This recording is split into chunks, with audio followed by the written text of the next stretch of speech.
Melati kuntum tumbuh melata, sayang merbah pohon cemara. Assalamualaikum mulanya kata, saya sembah pemuka bicara.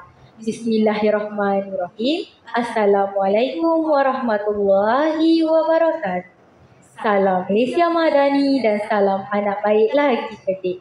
Tidak manis rasanya jika saya tidak memperkenalkan diri. Nama diberi Nur Najwa Atika binti Hendra dari SMK K. Johari Berana. Kod sekolah saya BEA 4605. Begitulah serba sedikit perkara berkaitan saya. Sudah dipukul bahu di lembah, sayangnya telah terlepas jala. Madah diungkap dan dipersembah. Dengan bismillah kita bermula. Novel yang berjaya menarik minda dan minat saya ialah novel karya Osman Din, terbitan Roma, di mana tahun terbitannya pada 2025. Novel ini mengandungi 372 muka surat. Buku ini membawa kita ke dalam dunia seorang pemuda bernama Ad, yang sejak kehilangan ibunya telah dianugerahi sebuah kemampuan luar biasa. Dia boleh melihat warna yang melambangkan emosi setiap orang di sekelilingnya. Setiap warna yang muncul mencerminkan perasaan, kegelisahan atau kegembiraan seseorang. Tetapi sayangnya, keistimewaan ini bukanlah sesuatu yang mudah untuk dipahami. Ia menjadikan Adi merasa terasing, kesepian dan seringkali bingung dengan apa yang dilihatnya. Namun, kehidupan Adi mula berubah apabila dia menyaksikan satu pementasan teater yang penuh warna-warni, di mana emosi manusia ditransformasikan menjadi seni yang engkau.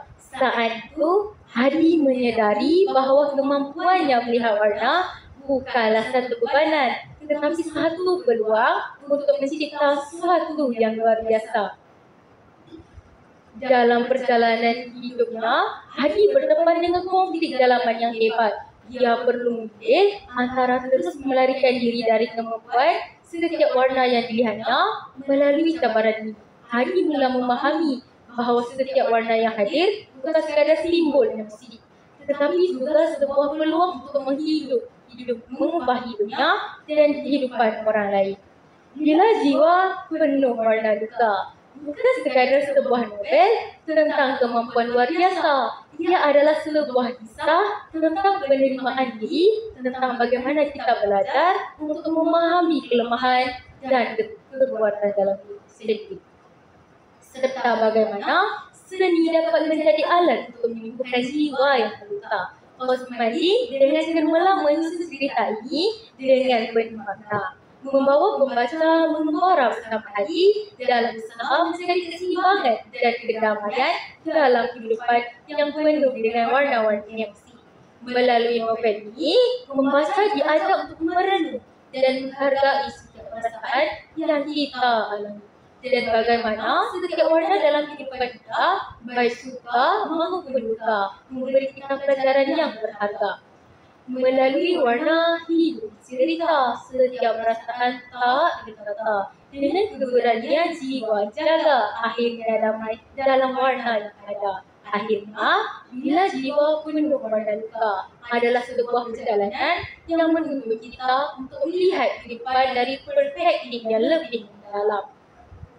Ia mengajarkan kita bahawa setiap warna yang hadir dalam hidup, baik cerah maupun suram, memiliki cerita dan maknanya tersendiri. Seperti Adi, semua mempunyai cara tersendiri dalam menghadapi kesedihan, kebahagiaan dan segala perasaan yang datang silih berganti.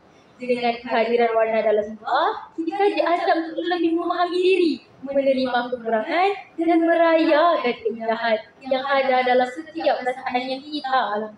Buku ini bukan sekadar cerita tentang seorang muda yang belajar untuk menerima keistimewaannya, tetapi juga tentang kita semua yang belajar untuk menerima warna-warni dalam hidup kita, dan bagaimana kita boleh menciptakan sesuatu yang lebih bermakna dengan apa yang kita miliki.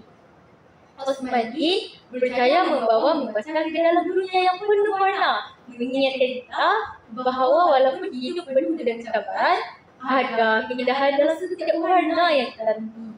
Sebuah karya yang tidak hanya menghibur, tetapi juga memberi inspirasi dan pengajaran yang mendalam tentang kehidupan, penerimaan dan sedih. Laras bahkan tidak terlalu tinggi, sesuai untuk bacaan remaja hingga dewasa. Terima kasih kerana turut serta dalam perjalanan ini. Semoga kita sentiasa diberikan kekuatan untuk menghadapi setiap cabaran dan terus berusaha untuk memahami dan menyembuhkan luka yang tidak terlihat. Maka dengan ini, berakhirlah penceritaan saya tentang buku novel Bila di Bawah Warna Duka. Di balik senyum ada luka tersembunyi, jiwa terluka sukar dimengerti. Namun dengan kasih, kita saling memahami, menyembuhkan luka, memberi harapan. Sekian, wabillahi taufiq wal hidayah. Wassalamualaikum warahmatullahi wabarakatuh.